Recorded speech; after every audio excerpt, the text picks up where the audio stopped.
यह है question number 5। इसमें ऑर्डर है 3/4। तो सबसे पहले 3/4 ऑर्डर का एक मैट्रिक्स लिखना पड़ेगा। लिख लेता हूं। लेट ए मैट्रिक्स जिसमें 3 रो और 4 कॉलम रहे। 3 रो और 4 कॉलम। तो इस प्रकार से लिख लेता हूं 1 1 1 2 1 3 1 4। पहला रो का पहला कॉलम, दूसरा कॉलम, तीसरा कॉलम, चौथा कॉलम। अब चलते हैं दूसरे रो का। दूसरे रो का पहला कॉलम, दूसरे रो का दूसरा कॉलम, दूसरे रो का तीसरा कॉलम, दूसरे रो का चौथा कॉलम। लास्ट 3 रो है। तीसरे रो का पहला कॉलम, तीसरे रो का दूसरा कॉलम, तीसरे रो का तीसरा कॉलम और ये तीसरे रो का चौथा कॉलम। ये हो गया ऑर्डर 3/4 ऑर्डर का एक मैट्रिक्स। इसमें अब हमको ये चारों सदस्य निकालना है। टेढ़ा हो गया था, मैंने सीधा करके कर लिया। अब इसका चारों सदस्य ये इस मैट्रिक्स में कुल मिला के 12 सदस्य है। 12 सदस्य को निकालना है। 12 सदस्य को निकालने के लिए शुरू करता हूं। सबसे पहला सदस्य A11। आई के जगह 1 और जे के जगह 1, तो हाफ इंटू -3 1 प्लस जे के जगह भी 1 का मॉड।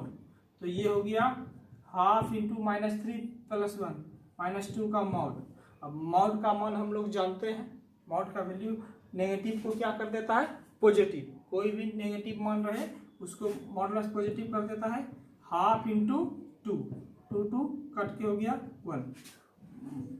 मॉड के बारे में थोड़ा चर्चा कर लूँ। मॉड के बारे में हम लोग जानते हैं कोई भी नेगेटिव मान हो, कोई भी ऋणात्मक मान, वो उसको धनात्मक कर देता है। जैसे हम लोग कहते हैं हमारे देश की पवित्र नदी गंगा है, इसमें जब कोई एक बार डुबकी लगा लेता है तो वो पवित्र हो जाता है, उसका सभी पाप हट जाता है, उसका सभी पाप धुल जाता है। वही यहाँ मॉड है, जिसमें अगर कोई नेगेटिव चार्ज लेके डुबकी लगा लिया, उसका नेगेटिव चार्ज खत्म होकर पॉजिटिव हो जाता है, चाहे वो कोई भी राशि है। -5 का मॉड +5। हाँ, और इसमें ये भी है, अगर कोई पॉजिटिव ही रहे तो क्या इसका मॉड इसका पॉजिटिव ही रहेगा। गंगा नदी में तो ऐसा नहीं है कि कोई पाप नहीं किया रहे और डुबकी लगाए तो उसके ऊपर पाप चढ़ जाता है, वो तो बात नहीं है। वही हाल यहाँ भी है, जिसमें नेगेटिव चार्ज नहीं है वो मॉड में गए तो वो नेगेटिव लग जाए। पॉजिटिव का पॉजिटिव, मॉड धनात्मक संख्या को दर्शाता है। 1 1 हो गया। अब मैं निकालता हूँ इसका 1 2। आई के जगह 1, जे के जगह 2, तो half into modulus of -3 into I के जगह 1 और जे के जगह 2, तो ये हो गया हाफ इंटू -3 प्लस 1 -1 का mod half into 1 means half. इसको मैं हटा देता हूँ यहाँ से।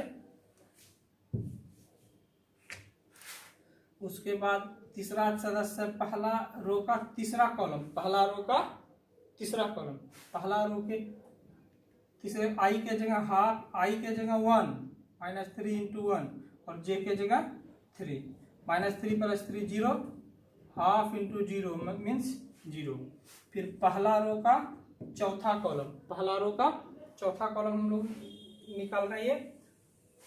आई के जगह -3, आई के जगह 1 और जे के जगह 4, -3 plus 1 half into 1 means half. ये मेरा निकल गया फर्स्ट रो का। इसी प्रकार हम लोग अब सेकेंड रो और थर्ड रो का, सेकेंड रो का निकालते हैं A21, दूसरे रो का पहला एलिमेंट। हाफ इंटू आई के जगह 2, जे के जगह 1, आई के जगह 2, जे के जगह 1, -3 इंटू आई, आई के जगह 2 और जे के जगह 1, जे के जगह 1। तो ये हो गया half into -6 plus 1, -6 plus 1, half into -5 का mod, half into +5 equal to 5/2। इसी प्रकार से मैं कर लेता हूँ A22, दूसरे रो का दूसरा column, half into -3 into 2 plus 2, half into -6 plus 2 -4 का 4/2 मीन्स 2। डायरेक्ट निकाल देता हूँ 2 3। दूसरे रो का तीसरा column, half into -3 into 2 plus 3 -6 + 6 half into -3 का मॉड मीन्स 3/2 8 2 4 दूसरे रो का चौथा कॉलम, दूसरे रो का चौथा कॉलम आई के जगह 2 और जे के जगह 4। ये हो गया हाफ इंटू -6 + 4 -2 का mod means half into 2 cut के हो गया 1। अब चलते हैं हम लोग थर्ड रो का A 3 1 थर्ड रो का पहला एलिमेंट I के जगह 3 और J के जगह 1 -3 इंटू 3 + 1 -9 + 1 हाफ इंटू -8 का मॉड 8/2 4 और A 3 2 तीसरे रो का तो दूसरा column half into -3 into 3 + 2 -9 + 2 half into -7 का मॉड 7/2 ए तीसरे रो का तीसरा column half into -3 into 3 + 3 half -9 + 3 -6 half into -6 का मॉड 6/2 और लास्ट है ए तीसरे रो का तीसरा कॉलम हाफ इंटू -3 इंटू 3 + 3 तीसरे रो का तीसरा कॉलम ये तीसरे रो का चौथा कॉलम 3 9 -9 + 4 हाफ इंटू -9 + 4 -5/2 ये 12 सदस्य निकल गया मेरा। अब मैं इसको लिख लेता हूँ, बोर्ड में जगह नहीं है, थोड़ा यहाँ पर साफ कर रहा हूँ सवाल को। तो देयरफॉर मैट्रिक्स ए मेरा हो गया 12 सदस्य को लिख लेता हूँ 1 1 का मान 1 1 2 half 1 3 0 and 1 4 half. Second row में चलते हैं। सेकेंड रो का A 2 1 का मान 5/2 2 2 का मान 2 2 3 का मान 3/2 और 3 2 4 का मान 1। तीसरे रो में चलते हैं 4 7/2 4 7/2 माइनस ये तो 6/2 कट के आ गया है 3 लिखे नहीं थे वहाँ 3 और ये 5/2। तो ये मेरा हो गया क्वेश्चन नंबर 5। और ये क्वेश्चन नंबर 5 में एक और क्वेश्चन है, उसको भी हम लोग इसी अनुसार इसी रूप में कर लेंगे। लिख देता हूँ क्वेश्चन aij का वैल्यू दिया हुआ है 2i - j ये बहुत ही आसान है। 12 एलिमेंट हम लोग निकाल लेंगे इसी प्रकार से। एक सबसे पहले 1 1 i के जगह 1 j के जगह 1 2 इंटू 1 -1 2 -1 हो जाएगा ये 1। फिर a1 2 i के जगह 1 j के जगह 2 2 इंटू 1 -2 ये हो गया 0। a1 फर्स्ट होगा first element, second element first का थर्ड 2 इंटू 1 -3 हो जाएगा -1 और अंतिम में 1 4 2 इंटू 1 -4 -2 फर्स्ट रो का चारों एलिमेंट निकल गया। इसी प्रकार आप सेकेंड रो थर्ड रो निकाल सकते हो। चलो मैं निकाल ही देता हूँ पूरा, इसको भी साफ कर लेता हूँ। फर्स्ट रो का मेरा एलिमेंट हो गया था।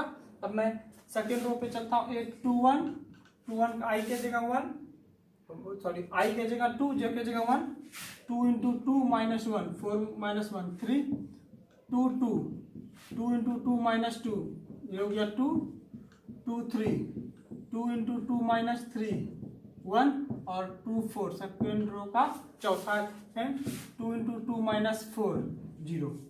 सेकेंड रो भी मेरा कंप्लीट हो गया। अब मैं चलता हूँ थर्ड रो में। 3 1 2 इंटू 3 -1 आई के जगह 3 जे के जगह 1 आई के जगह 3 जे के जगह 1 3 6 -1 5 तीसरे रो का दूसरा कॉलम 2 इंटू 3 -2 6 में 2 घटा 4। फिर इसी प्रकार 3 3 2 इंटू 3 -3 6 में 3 घटा 3 और अंतिम में तीसरे रो का चौथा कॉलम 2 इंटू 3 माइनस 4, 6 में 4 घटा 2, 12 एलिमेंट निकल गया। फिर मैं एलिमेंट लिख सकता हूँ। पहला में 1 0 minus 1 minus 2, 1 0 minus 1 minus 2। Second row का 3 2 1 0, 3 2 1 0 और थर्ड रो का 5 4 3 2, 5 4 3 2। फिफ्थ नंबर भी मैंने कंप्लीट कर लिया। अब मैं देख रहा हूँ क्वेश्चन नंबर 6 को। 6 में इक्वलिटी ऑफ मैट्रिक्स से पहले मैं हिसाब कर लेता हूँ इसको। ये 6 का पहला नंबर सवाल हम लोग इक्वलिटी ऑफ मैट्रिक्स में देखे हैं कि दो मैट्रिक्स इक्वल आपस में तभी होता है जब उसका ऑर्डर सेम और करस्पॉन्डिंग एलिमेंट्स भी सेम हो। तो इसका ऑर्डर तो 2/2, इसका भी ऑर्डर भी 2/2, एलिमेंट्स सेम है। अब इसका हम लोग को देखना करस्पॉन्डिंग एलिमेंट्स सेम, संगत सदस्य सेम। संगत सदस्य 4y के बराबर, तब 4 इक्वल टू वाई। हम लोग कह सकते हैं कि y का मान 4 एंड 3 इक्वल टू जेड, तो हम लोग ये भी z का मान 3 कंप्लीट है।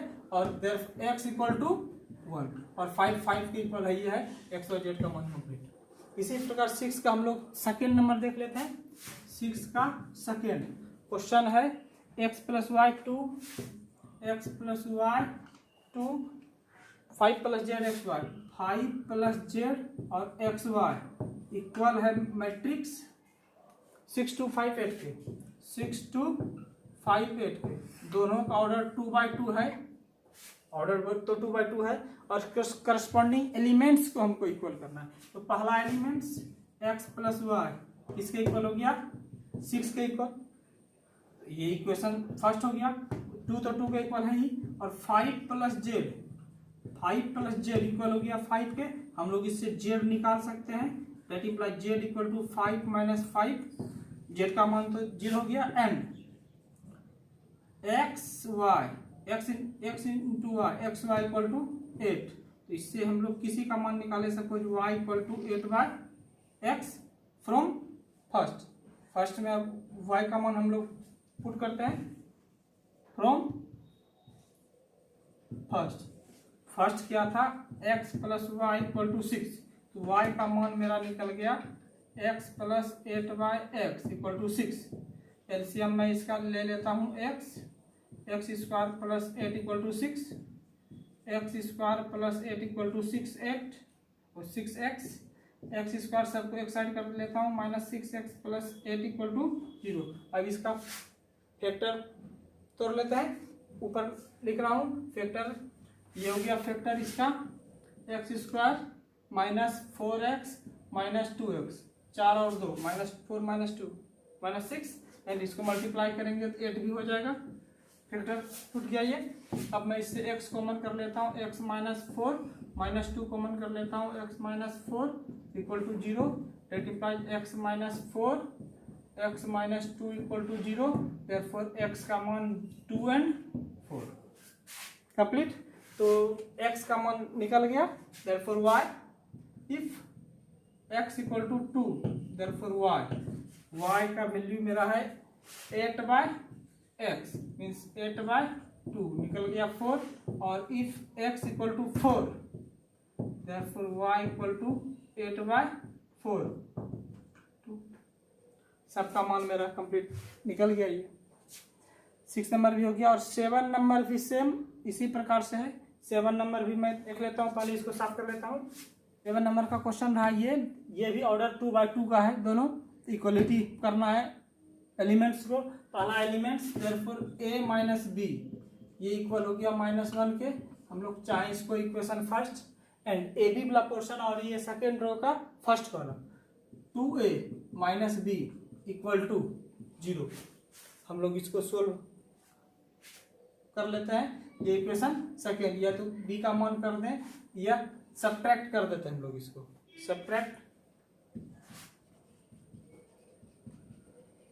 सब्ट्रैक्टिंग, इसको जैसे घटाने पर चिन्ह बदलाएगा, माइनस प्लस, 0 का चिन्ह न्यूट्रल है, प्लस माइनस कट गया, minus 2a plus A, minus A equal to -1, therefore a equal to 1 from second में था 2a minus B equal to 0, that implies 2a equal to B, और a का मान 2 into 1 equal to B, that implies b equal to A. B मेरा complete हो गया।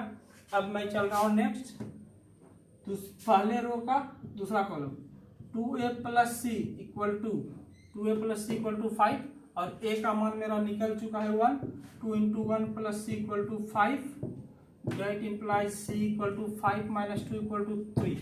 ये भी कंप्लीट है। अब दूसरे रो का दूसरा कॉलम एंड लास्ट है 3c plus D equal to 13, तो मेरा c का मान निकल चुका है 3, 3 into 3 plus D equal to 13, that implies D equal to 13 minus 9, ये हो गया 4। 7 नंबर में भी ABCD चारों का मान निकल गया। अब मेरा 8 नंबर ऑब्जेक्टिव टाइप का क्वेश्चन है, A is a matrix of m by n, लिखा हुआ है A is a square matrix. हम लोग स्क्वायर मैट्रिक्स का डिफिनेशन जानते हैं कि कोई भी स्क्वायर मैट्रिक्स उसे कहते हैं जिसमें रो की संख्या और कॉलम की संख्या इक्वल हो, और ये भी जानते हैं कि ये ऑर्डर, आगे वाला रो डिनोट करता है पीछे वाला कॉलम। जब ये स्क्वायर मैट्रिक्स है तो रो और कॉलम इक्वल होगा, अर्थात m किसके इक्वल होगा, n के। तो ये ऑब्जेक्टिव टाइप का क्वेश्चन है, और ये C नंबर में मल्टीपल चॉइस का है। मल्टीपल चॉइस में C नंबर में m equal to n, clear ये। और ये बहुत इंपॉर्टेंट फॉर्म है, बिहार बोर्ड CBSE बोर्ड में ऑब्जेक्टिव टाइप में ये क्वेश्चन मैक्सिमम पूछा जाता है। इसके बाद क्वेश्चन नंबर 9, ये दोनों मैट्रिक्स आपस में इक्वल है, ऑर्डर तो 2 बाई 2 दोनों है ही, order 2 by 2 with corresponding elements को हम लोग क्या करेंगे, इक्वल। तो कर लेते हैं करस्पॉन्डिंग एलिमेंट को equal. 3x plus 7, 3x plus 7 zero के equal, that implies 3x equal to 7, that implies x equal to 7 by 3। x का value complete. And second, first row का second element 5 equal to y minus 2, that implies 5 plus 2 equal to y, therefore y equal to 7, y भी निकल गया। और third से भी y and y plus 1 equal to 8, that implies y equal to 8 minus 1 equal to 7। y का value possible है, संभव है। अगर दो एलिमेंट से वैल्यू अलग अलग निकलता तो हम कहते कि इसका वैल्यू पॉसिबल नहीं है, लेकिन वैल्यू दोनों सेम है, तो y भी सही है। एंड लास्ट मेरा बचा सेकेंड रो का second column, 2 minus 3x equal to 4, that implies 2 को minus 3x equal to 4 minus 2, that implies minus 3x equal to 2, that implies x equal to minus 2 by 3। तो x का value 2 निकल गया, यहाँ 7 by 3 और यहाँ minus 2 by 3।